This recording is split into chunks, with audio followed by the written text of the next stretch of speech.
రైతు సోదరులకు నమస్కారం. చంద్రుడి యొక్క గమనం ఆధారంగా వ్యవసాయం.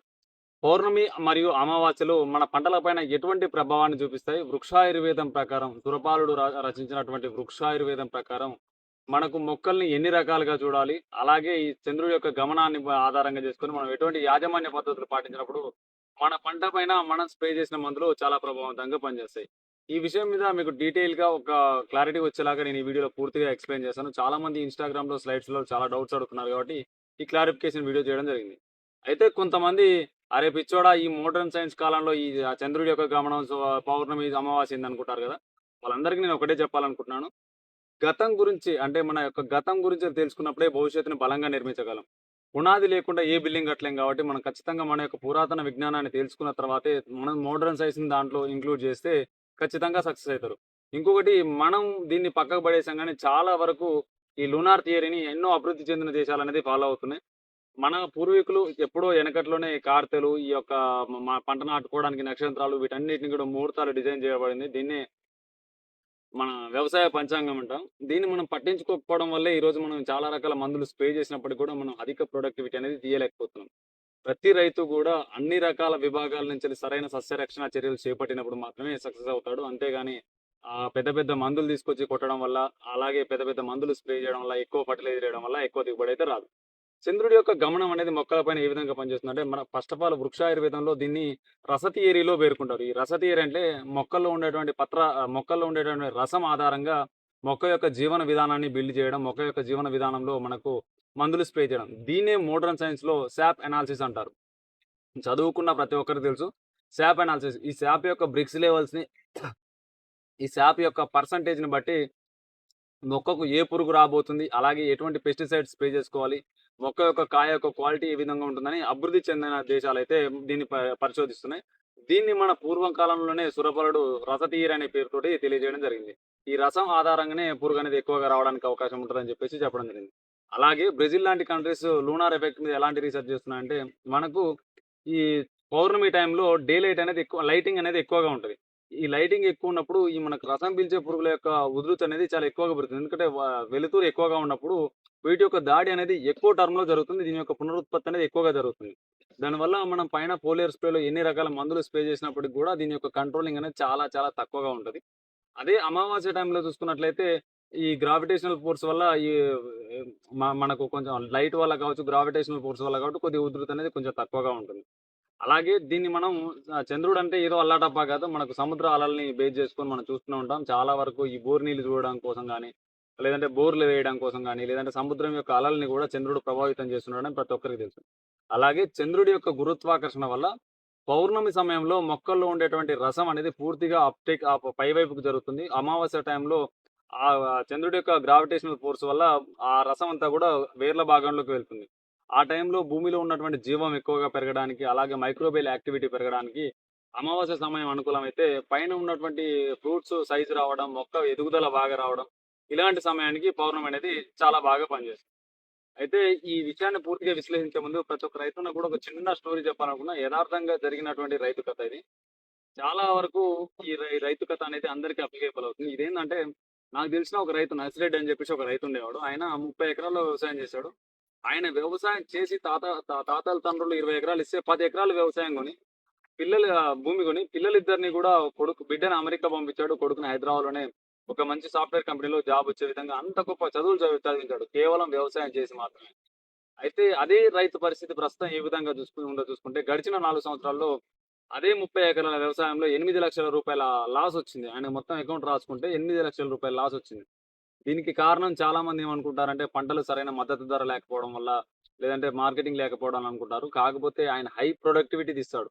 ప్రతి పంటలో కూడా 25, 30 క్వింటాల్ దిగుబడి తీసినప్పుడు కూడా ఆయనకు అంతగా లాస్ రావడానికి కారణం ఏందంటే, ఒక 3 సంవత్సరాల క్రితం కొడుక్కు జాబ్ రాంగానే కొడుకు తండ్రితో మాట్లాడడం కోసం అని చెప్పేసి ఒక ఆండ్రాయిడ్ ఫోన్ కొనియడం జరిగింది. టచ్ మొబైల్ కొనిచ్చడం జరిగింది. వీడియో కాల్స్ మాట్లాడడానికి కోసం కావచ్చు, ఇంకేదైనా కారణాల కోసం గాని వీడియో కాల్ మాట్లాడడానికి ఒక ఫోన్ కొనియడం జరిగింది. ఆయన ఆ ఫోన్ కొనిచ్చిన కొత్తలో చాలా రకాలైనటువంటి వాట్సాప్ గ్రూపులలో జాయిన్ అయ్యడం జరిగింది. దాంతో పాటుగా ఈ యూట్యూబ్‌లో ఎక్కువగా సోషల్ మీడియాలో ఈ మందులకు సంబంధించిన వీడియోస్ చూడడం జరిగింది. ఆ పరిణామ క్రమంలో ఆయన స్టార్టింగ్‌లో ఏం చెప్పేదంటే, ఇయన్నీ చూస్తాం గాని మనం వాడతామా అని చెప్పేది. మెల్లమెల్లగా వాటిని వాడడం మొదలుపెట్టాడు. యూట్యూబ్‌లో చూసిన ప్రతి ఒక్క మందు తీసుకొచ్చి కొట్టడం, అలాగే సోషల్ మీడియా ద్వారా వచ్చినటువంటి ప్రతి ప్రకటన నేను పరిగణలోకి తీసుకొని వాడడం మొదలుపెట్టిండు. ఇక తీరా మార్చి చూస్తే ఆయన మిరప 10 ఎకరాలు ఏసేది ఎప్పుడైనా సరే. మిరపలో విపరీతంగా లాస్ వచ్చిందని నేను ఒక సంవత్సరం కింద నాకు ఫోన్ చేసినప్పుడు నేను చెప్పాను. ఈ మోనోక్రోటోఫాస్, లాన్సర్ గోల్డ్, చక్కెర ఇది కలిపి స్ప్రే చేసుకోను బాబాయ్ అని అంటే, "గదికి ఇప్పుడు పని చేస్తదా?" అన్నాడు. అరే! నీకు ఎప్పుడన్నా పని చేయలేదా బాబాయ్ అంటే, "ఏ అందరూ అంటున్నారు గదా!" ఎలా మనిషి మైండ్ ఎలా డైవర్ట్ అవ్వకుండా వచ్చిందంటే, మీరందరూ అనుకుంటుండొచ్చు నేనేమి ఫాలో కాను, జస్ట్ చూస్తాను. అంతవరకే అని చెప్పేసి అనుకుంటారు. మీ మైండ్ ఎలా డైవర్ట్ అవుతుందో చూసుకోండి. ఆయన మైండ్ ఎలా డైవర్ట్ అయిపోయిందంటే, ఈ మందులు పనిచేస్తాయా? అసలెందుకు పని చేయవు? పని చేయనప్పుడు కంపెనీలు వీటిని బ్యాన్ చేస్తాయి గదా! అన్ని రకాల మందులు పనిచేస్తాయి. ఇంకొకటేందంటే, ఈ వాట్సాప్ గ్రూప్‌లలో ఏం జరుగుతుందంటే, ఒక రైతు ఏం చేస్తాడంటే, ఒక మందు కొడతాడు. కొట్టిన తర్వాత దాన్ని మంచి రిజల్ట్ కనపడంగానే ఆ గ్రూప్‌లో పోస్ట్ చేస్తాడు. ఓ ఈ మందు కొడితే నాకు బాగా పనిచేసిందని. కానీ ఆ రైతుకు ఉన్నటువంటి వాతావరణ పరిస్థితులు వేరే వేరే అయ్యుండొచ్చు. లేదంటే అతను అంత ముందుకు సంవత్సరం ఆ భూమిని బీడుగా పెట్టుండొచ్చు. లేదంటే అది బలమైన నేల అయ్యుండొచ్చు. ఏ పనికిరాని మందు కొట్టినా గూడా మంచి దిగుబడి వచ్చినా గూడా, మంచి గ్రోత్ వచ్చినా గూడా ఈ మందు బాగుందని. ఇంకో సెక్టార్ ఆఫ్ పీపుల్ ఎలా ఉంటారంటే, ఈరోజు ఎక్స్‌పోనస్ లాంటి పెద్ద మందు కొడతాడు. 3, 4 రోజుల దాకా అది కంటిన్యూషన్‌లో పురుగనేది కంట్రోల్ అవ్వదు. ఆ తర్వాత ఏదో ఒక బయో మందో లేదంటే ఇంకేదో మందు తీసుకొచ్చి కొడతాడు. కొట్టగానే పురుగు కంట్రోల్ అయినట్టు అనిపిస్తది. దానికి కారణం గతంలో కొట్టినటువంటి ఎక్స్‌పోనస్. కానీ ఈయన దాన్ని ఏ విధంగా పోర్ట్రేట్ చేస్తాడంటే, ఆ మందు కొట్టిన 4 రోజుల దాకా పురుగు పోలేదు. ఈ మందు కొట్టిన తెల్లారే పురుగు పోయింది. అంటే ఈ మందు బాగా పనిచేసింది. ఇలా పక్క గ్రూప్‌లలో, వీట్లలో, వీట్లలో చాలా వరకు సోషల్ మీడియాలో అంతా చెడని నేననను గానీ, సోషల్ మీడియాలో ఎక్కువగా జరిగేది ఇదే. కాబట్టి మనం ఎటువంటి నాలెడ్జ్ నేర్చుకోవాలంటే, సోషల్ మీడియా ఆధారంగా ఖచ్చితంగా రీసెర్చ్. చెప్పేటువంటి వ్యక్తికి ఇప్పుడు నేనున్నాను. తెలుగు యువ రైతు అనే యూట్యూబ్ ఛానెల్ ఉంది. ఇది నా వెనకాల 101 మంది రైతులు ఎంఎస్‌సి, పీహెచ్‌డీ చేసిన వాళ్ళంతా కూడా MSc, BSc, PhDs MSc organic చేసిన వాళ్ళు నాతో కలిసి వ్యవసాయం చేస్తున్నారు. 101 మందితో మా యొక్క రీసెర్చ్ అనేది కంటిన్యూ అవుతుంది. ఇలా మాలాంటి కొన్ని ఛానెల్స్ ఉన్నాయి. నాదొక్కటే ఉందని చెప్పను. చాలా కొన్ని ఛానెల్స్ ఉన్నాయి. మాదేందంటే ఒక రీసెర్చ్ చేస్తుంది. ఒక క్రాప్ మీద గాని, ఒక ఫెర్టిలైజర్ మీద గాని, సాయిల్ యొక్క ఫర్టిలిటీ మీద గాని, సాయిల్ యొక్క మైక్రోబ్స్ మీద గాని రీసెర్చ్ చేసి ఆ ఇన్ఫర్మేషన్ మీకు అందించడం జరుగుతుంది. మేము మా ప్రొడక్ట్సే వాడమని ఎక్కడా గూడా చెప్పము. 100% మీకు బయట దొరికే ఆల్టర్‌నేట్ సోర్సెస్ గూడా మీరు వాడుకోవచ్చు. కాకపోతే మేము తక్కువ ధరలో అందిస్తామని జెప్పేసి మాత్రమే చెప్పడం జరుగుతుంది. ప్రతి రైతు గుర్తుపెట్టుకోవాల్సిందేందంటే, ఒక రీసెర్చబుల్ నాలెడ్జ్ మీరు తెలుసుకున్నప్పుడు, మీరు సస్టైన్ అవ్వడానికి అవకాశం ఉంటది గానీ, ఏది పడితే అది ఎవరు జెప్తే అది తీసుకొచ్చి కొట్టడం వల్ల అగ్రికల్చర్‌లో ఈరోజు ప్రమోషన్స్ ఏ విధంగా మారిపోయినాయంటే, నేను ఎవరిని తప్పుపట్టట్లేదు. రైతు యొక్క జీవితం ఇది. కాబట్టి నేను చెప్పాలనుకుందేందంటే, వ్యవసాయంతో సంబంధం లేని వ్యక్తి గూడా వ్యవసాయానికి సంబంధించినటువంటి ప్రొడక్ట్‌ని ప్రమోషన్ చేయడం జరుగుతుంది. ఫర్ ఎగ్జాంపుల్ ఇలా చాలామంది ఈ ప్రమోషన్‌లో భాగంగా మందు బాగుందంటే సినిమా యాక్టర్లు గావచ్చు, వీళ్ళకి వ్యవసాయానికి ఎటువంటి సంబంధం ఉండదు. వీళ్ళు ప్రమోట్ చేసినప్పుడు గూడా మీరు మందులు కొంటే ఆటోమేటిక్‌గా మీ మైండ్ సెట్ వాళ్ళకు ఒక కంపెనీ వ్యక్తి ఏది చెప్పమంటే అది జెప్తారు వాళ్ళు. కాబట్టి ప్రతి ఒక్క రైతన్న గూడా అర్థం చేసుకోవాల్సిందేందంటే, రీసెర్చ్ అనేది మెయిన్ ఇంపార్టెంట్. రీసెర్చ్ అనేది మీరు సొంతంగా జేసుకోవాలి. అలాగే రీసెర్చర్స్‌ని మీరు ఫాలో అవ్వడం వల్ల మీకు కొంతవరకు నాలెడ్జ్ ఉంటది. ఇక మనం టాపిక్‌లోకెళ్ళిపోదాం. ఈ ఇన్ఫర్మేషన్ మీకు కొద్దిగా చిరాకు తెప్పించుండొచ్చు. కానీ ఒక రైతు జీవితానికి సంబంధించిన ఇన్ఫర్మేషన్ ప్రతి ఒక్క రైతన్న తెలుసుకోవాలన్న ఉద్దేశంతో దీన్ని తెలియజేయడం జరిగింది. ఇక ఈ లూనార్ థియరీని గురించి మాట్లాడుకున్నట్లయితే గ్రావిటేషనల్ ఫోర్స్ అనేది ఒకటి బాగా పనిచేస్తుంది. ఈ గ్రావిటేషనల్ ఫోర్స్ వల్ల అంటే గురుత్వాకర్షణ శక్తి వల్ల మొక్కల్లోని రసం పైకి కిందకి కదులుతూ ఉంటుంది. ఎప్పుడు మనం మరి ఇలాంటప్పుడు మనం ఎటువంటి ఫెర్టిలైజర్ ఏసుకోవాలి? అమావాస్య దగ్గరలో ఉన్నప్పుడు ఏం చేసుకోవాలంటే మనం సాయిల్ బేస్డ్ ఫెర్టిలైజర్స్ అలాగే మైక్రోబియల్ కల్చర్స్ అనేది ఎక్కువగా వాడుకోవాలి. దీనివల్ల ఏమైద్దంటే మనకు రైజోఫేకి సర్కిల్ అని ఒకటుంటది. ఈ రైజోఫేకి సర్కిల్ అంటే ఏం లేదు. మొక్క అనేది ఏం చేస్తదంటే ఒక మొక్క తన ఎదుగుతున్న క్రమంలో తను తయారు చేసుకున్న ఆహారాన్ని కొంత కాయల రూపంలో, పండ్ల రూపంలో, పూల రూపంలో దాచుకున్న తర్వాత ఇంకొంత భాగాన్ని ఏం చేస్తదంటే తయారు చేసుకున్నటువంటి ఫుడ్‌ని భూమి లోపలికి వేర్ల ద్వారా పంపిస్తది. అక్కడ ఆ ఫుడ్‌ని మన భూమిలో ఉన్నటువంటి జీవం ప్రోటోజోవాలు కావచ్చు, నెమటోడ్స్ కావచ్చు, బాక్టీరియాస్ కావచ్చు, ఫంగస్‌లు కావచ్చు ఇలా చాలా రకాలైన జీవం ఉంటుంది. దీన్నంతా కూడా సాయిల్ యొక్క ఫుడ్ వెబ్ అంటారు. ఇది తీసుకుంటది. తీసుకొని వీటి యొక్క సర్వైవలెన్స్ అనేది వీటి యొక్క సంతతిని పెంచుకొని వాటిని తీసుకొని అక్కడ భూమిలో ఉన్నటువంటి పోషకాలని కరిగించి మొక్కకు అందిస్తాయి. మళ్ళీ ఇక్కడ ఇంకొకటి అతి పెద్ద దారుణమైన టాపిక్ ఏందంటే phosphorus solubilising bacteria, potassium mobilising bacteria ఉంటది కదా! అలా ఒక్క సింగిల్ టైప్ ఆఫ్ బాక్టీరియా అంటూ ఏముండదు. అన్ని రకాల జీవం అనేది ఉంటది. భూమి లోపలికి వెళ్ళిన తర్వాత మొక్కకు అధిక మొత్తంలో మనకు బాక్టీరియాని చూసిందంటే ఫాస్ఫరస్‌ని కరిగించడం చూసుకుంటాం. ఆ లెక్కన ఈ ఏం చేస్తాయంటే బాక్టీరియాసు ఇక్కడ కొన్ని రకాల బలమైన యాసిడ్స్ గ్లూకోనిక్ యాసిడ్ కావచ్చు, ఫాస్ఫరిక్ యాసిడ్ కావచ్చు, సిట్రిక్ యాసిడ్ కావచ్చు, ఇలా ఒక బలమైన రకమైన యాసిడ్స్‌ని విడుదల చేసినప్పుడు ఆటోమేటిక్‌గా అక్కడ బంధించబడి ఉన్నటువంటి పోషకాలు ఏదైనా సరే ఫాస్ఫరస్ అంతా కూడా ట్రైఫాస్ఫేట్ రూపంలో బంధించబడి ఉంటుంది. అక్కడ ఫాస్ఫరిక్ యాసిడ్ రిలీజ్ అయినప్పుడు ఏమైద్ది ఫాస్ఫరస్ 3 అణువులు ఉంటాయి కదా! ఒక అణువు విడిపోయి డైఫాస్ఫేట్‌గా మారుతుంది. అప్పుడు ఆటోమేటిక్‌గా మొక్క దాన్ని తీసుకుంటది. ఇలా స అక్కడ ఉన్నటువంటి మినరల్స్ అనేది కరిగి మొక్కకు అందుబాటులోకొస్తాయి. దాంతో పాటు దీన్ని ఈ ఏమో ఎలక్ట్రికల్ కండక్టివిటీ ద్వారా వస్తే ఇంకొక రెండో విభాగంలో ఏమైద్దంటే వేరు వ్యవస్థ చుట్టూ రైజోఫేక్ సర్కిల్ అని చెప్పిన కదా! మొక్క అనేది కొన్ని సిగ్నల్స్‌ని పంపించేసి బ్యాక్టీరియాని లాగేసుకుంటది. లాగేసుకొని ఆ బ్యాక్టీరియా పైన ఉన్నటువంటి ప్రోటీన్‌ని తీసేసుకొని మిగిలిపోయిన బ్యాక్టీరియాని బయటకి నూకేస్తది. ఇలా కణత్వచాన్ని తీసుకొని తినేసి దాన్ని వదిలేస్తది. ఇదంతా ఒక జీవ పరిణామ క్రమం. అదొక సర్క్యులేషన్.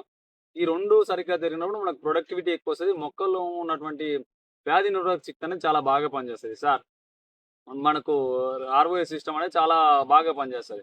ఆటోమేటిక్‌గా ఈ సార్ లెవెల్స్ అనేది పెరిగిపోవడం వల్ల మొక్కల్లో వ్యాధి నిరోధక శక్తి పెరుగుతది. మొక్క బలంగా పెరుగుతది. దిగుబడి అనేది వస్తది.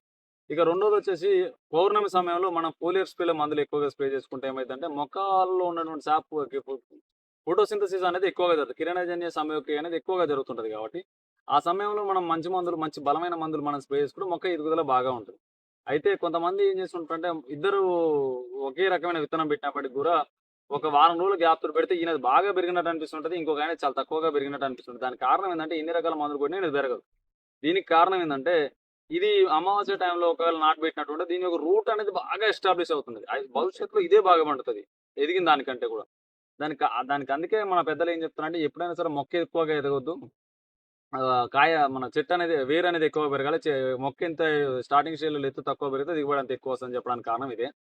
అందుకే మనం పూర్వీకులు ఇచ్చేటటువంటి ఎక్కువ భాగం కార్తెలన్నీ గూడా అమావాస్యకి దగ్గరలో ఉంటాయి. దానికి రీజన్ ఏందంటే రూట్ డెవలప్‌మెంట్ అనేది ఎక్కువగా ఉంటే వేరు వ్యవస్థ బాగా పెరిగితే ఆటోమేటిక్‌గా మొక్క యొక్క ఎదుగుదల బావుంటుంది. ఈ టాపిక్‌ని మీకు అర్థమైందనుకుంటున్నాను. మీకు ఇంకేదైనా అర్థం కాకపోయినా, లేదంటే మీకు దీని గురించి ఇంకేమైనా ఇన్ఫర్మేషన్ తెలిసినా గూడా కామెంట్ బాక్స్‌లో కామెంట్ చేయండి. లేదా మాకు వాట్సాప్ ద్వారా మీరు ఈ ఇన్ఫర్మేషన్‌ని అందించండి. మేము దీన్ని ఇంకా మరింత పరిశోధించి రైతులకు అందించడానికి ప్రయత్నం చేస్తాం. ఏదో ఒక ప్రయత్నంతో ముందుకొచ్చిన మమ్మల్ని ఎంకరేజ్ చేయడానికే ప్రయత్నం చేయండి. ఖచ్చితంగా వీడియోస్ షేర్ చేయండి. 100% తోటి రైతుకు చేరే విధంగా ఎంకరేజ్ చేయండి. కామెంట్ అయితే ఖచ్చితంగా చేయండి. దాంతో పాటుగా ఒక లైక్ అనేది కూడా 100% చేయండి. దీనివల్ల మరింత మంది రైతులకి ఇన్ఫర్మేషన్ చేరడానికి అవకాశం ఉంటది. దీంతో పాటు సాప్ అనాలిసిస్ గావచ్చు, రీప్రొడక్షన్ సిస్టమ్ గావచ్చు, దాంతో పాటు సాయిల్ యొక్క సస్టైనబిలిటీ గావచ్చు, రీజనరేటివ్ అగ్రికల్చర్ గురించి మన ఛానెల్‌లో చాలా వరకు ఇన్ఫర్మేషన్ ఉంటది. మన బ్లాగ్‌లో గూడా దీనికి సంబంధించినటువంటి ఇన్ఫర్మేషన్ అనేది రాసి పెట్టడం జరిగింది. ఎవరైనా చదువుకోవాలనుకున్న వాళ్ళకు అది చాలా బాగా ఉపయోగపడుతుంది. నాకు థ్రోట్ ఇన్ఫెక్షన్ ఉండడం వల్ల కంటిన్యూయేషన్ ఫ్లో అనేది కొంచెం సరిగ్గా ఉండకపోవచ్చు. దాన్ని అర్థం చేసుకోండి. ఇలా ప్రతి విషయం మీద పూర్తిగా విశ్లేషించుకోండి. పూర్తిగా విశ్లేషించుకున్న తర్వాత మీరు మళ్ళా దాన్ని రీ రీ రీఅనాలిసిస్ చేసుకున్న తర్వాత ఖచ్చితంగా ఈ విధమైన యాజమాన్యం పాటించండి. 100% సక్సెస్ అవుతారు. జై హింద్, జై జవాన్, జై కిసాన్.